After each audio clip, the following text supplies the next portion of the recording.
Les médias, de toute façon, ont une fonction, je dirais, intrinsèquement catastrophiste, parce qu'ils vivent de la catastrophe.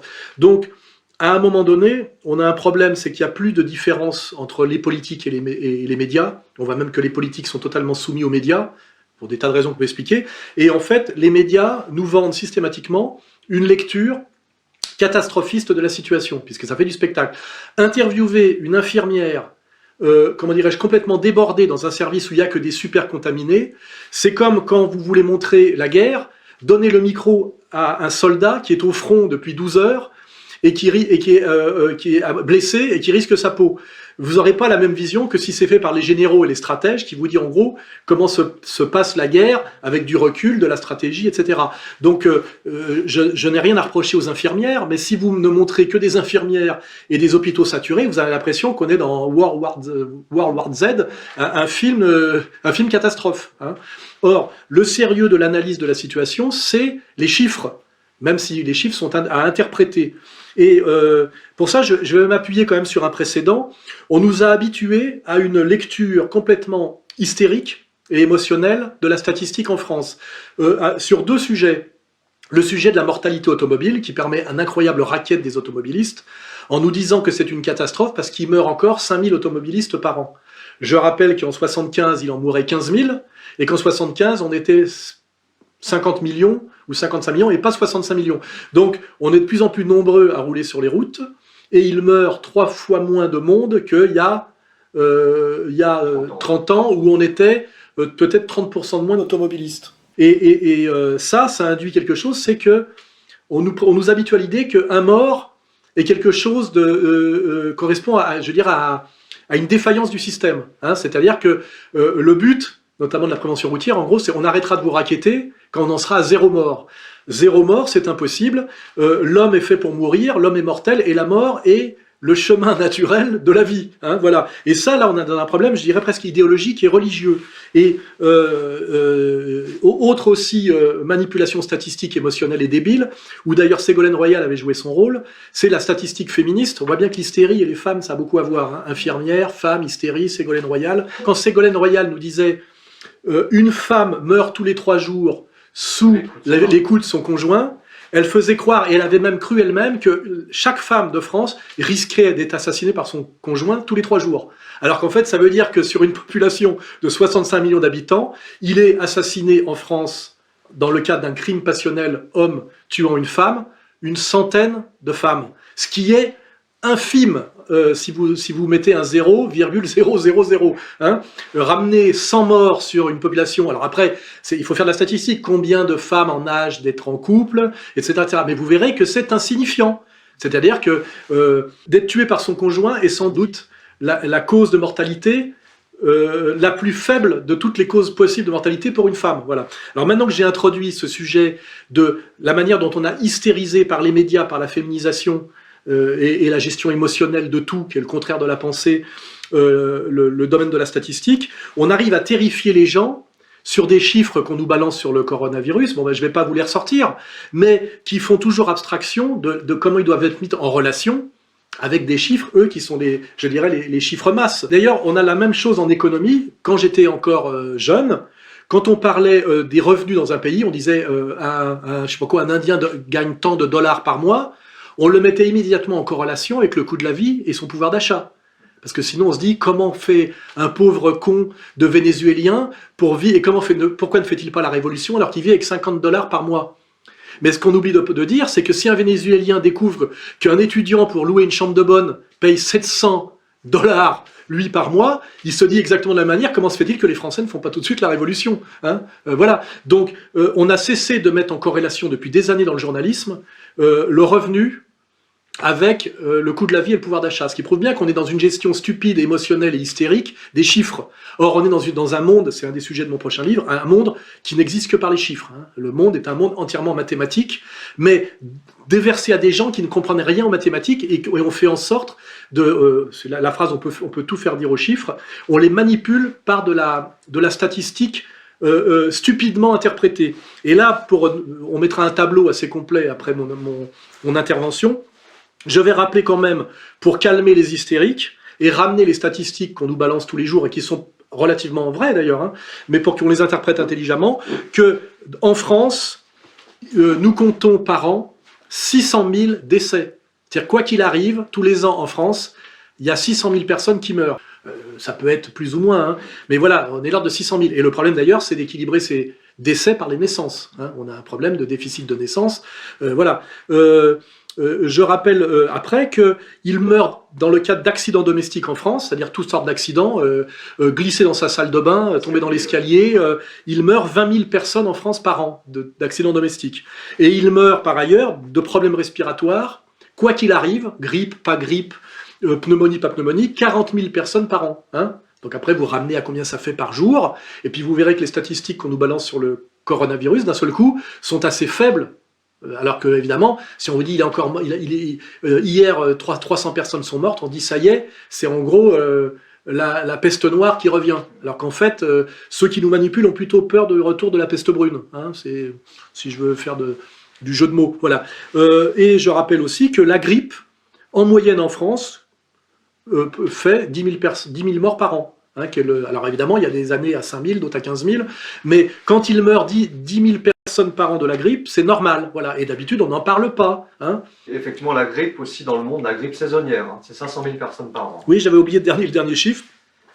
La grippe, donc je vais le redire, la grippe, quoi qu'il arrive, chaque année dans le monde, qu'elle soit là ou pas là, parce que finalement, mais si elle n'est pas là, elle sera plutôt là, etc., c'est 500 000 morts par an. Donc je ne crois pas pour l'instant que la pandémie du coronavirus est faite, bon, même si on est peut-être qu'au début, bien qu'on est au début chez nous, mais à la fin, en Asie, il semblerait, même si il est possible qu'il y ait des rebonds, on ne sait pas. Alors après, en plus, si c'est des virus de synthèse et que c'est une guerre bactériologique, le danger, c'est que si l'État profond américain joue à ce petit jeu pour essayer de maintenir la domination impériale des États-Unis dans une période où ils n'ont plus aucun moyen autre que délinquant de maintenir ce qui était, après la Deuxième Guerre mondiale, la Pax Americana, qui avait un sens, on va dire, Pax Americana, hein, là on est dans la War Americana, effectivement il peut y avoir tous les rebonds possibles. Hein. Si dans le Maryland on a fabriqué des tas de virus composites de synthèse qu'on peut balancer comme on veut, il suffit de regarder je sais pas, les films de très bonne facture là, hollywoodiens nous parlent de ça.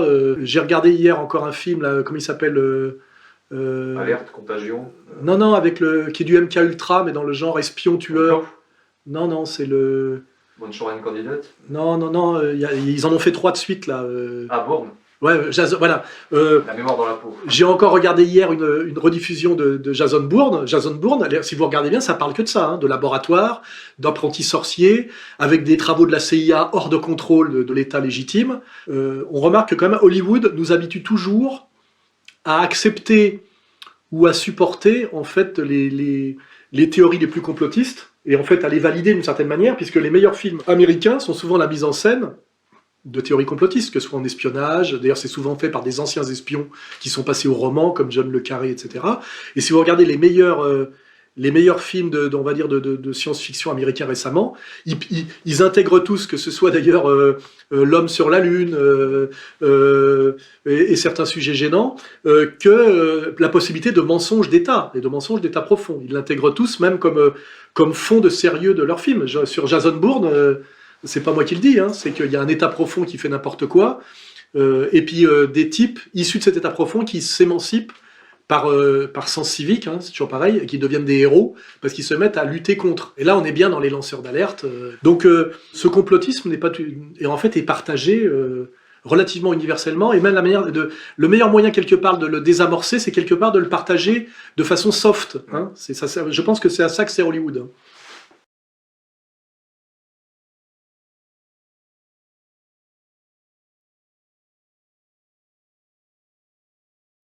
Alors là, oui. Alors là, ça devient de plus en plus clair que pour les gens qui me traitent de complotiste ou de monomaniaque.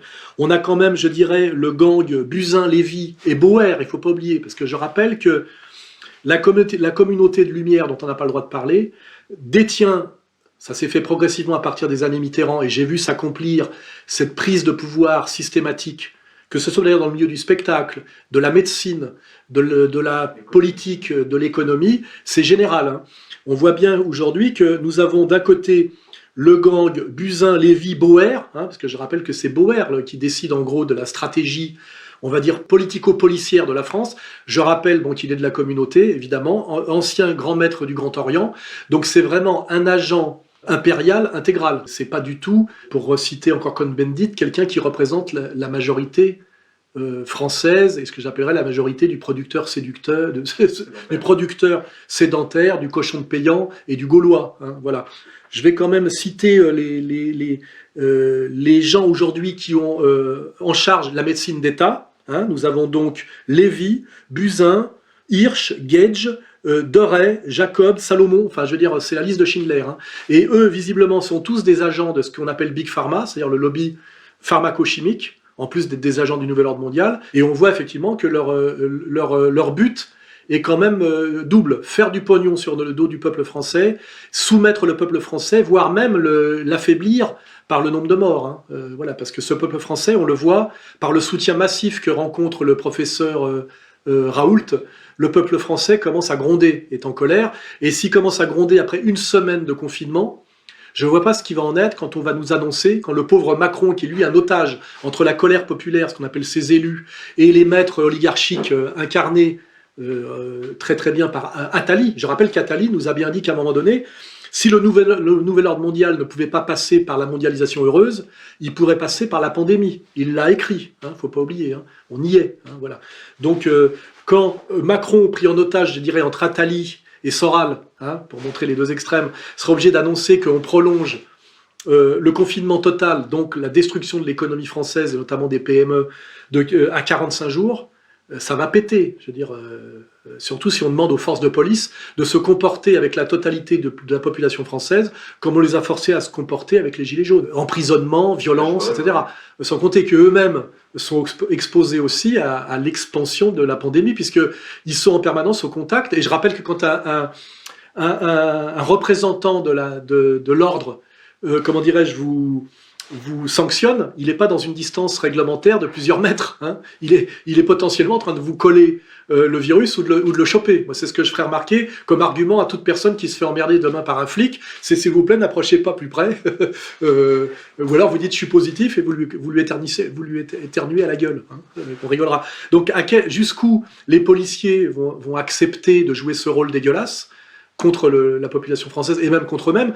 On a relayé, et on a vu sur Internet et on a relayé des choses qui étaient vraies, c'est qu'à un moment, on donnait des ordres radio à des policiers de ne pas porter de masque, ce qui quand même paraît assez délirant, vu qu'ils sont en contact de la population. J'ai remarqué aussi, moi, quand j'allais faire mes courses au Monoprix, que les caissières n'avaient pas de masque. C'est quand même incroyable. Alors par contre, la caissière africaine qui n'avait pas de masque me disait reculer quand je mettais mes trucs sur le tapis. Le tapis, il fait pas 15 mètres de long. Hein. Quand on est 3-4 à la caisse, on est les uns derrière les autres. Et elle, je vais pas dire cette conne, hein, mais on l'avait bien appris, alors qu'elle touche quand même un demi-SMIC, je sais pas combien elle est payée, la zaïroise ou la je sais pas quoi. Et tout ce qu'elle faisait, c'est aboyer, reculer, alors qu'elle était effectivement dans la certitude d'être positive dans un délai assez bref, vu qu'elle côtoie quelqu'un qui lui parle, qui lui crache à la gueule, et puis avec tous les problèmes de toucher ce que les gens ont touché, le truc de la carte bleue, qui d'ailleurs ils avaient dit qu'ils allaient la monter à je sais pas combien d'euros pour qu'on soit pas obligé de pianoter sur les touches. Ça n'a pas été fait, je crois. Hein. Je l'ai fait remarquer. On est toujours à 20 €. Alors que ça serait une option à prendre directement, c'est qu'on soit pas obligé de pianoter sur les touches jusqu'à 100 € par exemple. Vous voyez. Donc on n'est que dans des gestions totalement absurdes. Et je dirais très très rapidement insupportable compte tenu de ce qu'est le peuple français, de ce à quoi on est habitué en termes de liberté, hein, passer du libéralisme libertaire au libéralisme, je dirais, concentrationnaire, hein, parce que je le rappelle une fois de plus, on circulait mieux dans Paris sous l'occupation allemande. Je ne vois pas comment les Français, malgré la gestion volontairement catastrophiste et hystérique des médias, hein, on a BFM, etc., qui joue le jeu effectivement de l'oligarchie parasitaire et prédatrice, je ne vois pas comment on peut tenir 45 jours. On va vers des émeutes. On va forcément vers des émeutes. Je vois déjà que même un type comme Gassio, qui n'est pas un super rebelle comparé à moi, vient de lancer, je crois, une sorte de pétition en ligne pour appeler le peuple à s'en prendre au pouvoir. Alors au pouvoir réel et au pouvoir profond, ça vient assez vite, hein, le pouvoir profond. Hein. Buzyn, Lévy et toute la Smala, hein, de plus en plus, comment dirais-je, ça se rapproche. On sait ce qu'incarne Buzyn. Je crois que Buzyn, c'est le gang Simone Veil, hein, je le rappelle. Elle a fait tout son CV là-dessus. Sa seule légitimité, c'est de faire partie de la panthéonisée Simone Veil. Je rappelle pour qui je me retrouve en procès, parce que j'ai rappelé qu'on mettait au Panthéon une avorteuse qui était aussi impliquée dans le trafic d'organes, des organes français vers Israël. Hein, c'est quand même pas rien, là.